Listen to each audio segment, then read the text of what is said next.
भाई स्वागत बा फिर से तो पसंद के हमारे एक न्यू ब्लॉग में। आज हमें जाए रहा तीन कोनिया तो हमें ही गाँव जात रानी हमारे गांव हो। ओकरे बाद हम बिलासपुर से निकलनी यहाँ पहुंच जाए ना अचलगढ़ नर्सरी और यहाँ के सब खेतवा तो कट गई रहा।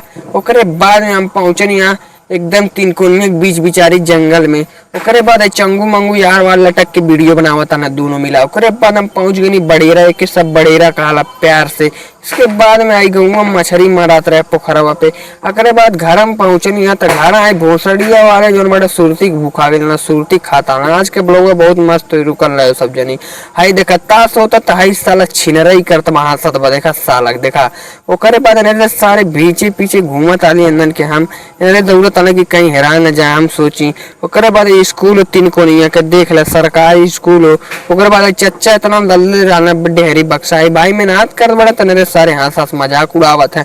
ओकरे बाद हई जोन टंकी बस सीज हो गई भाई भोसड़ी वाला सुरती खाता सर में।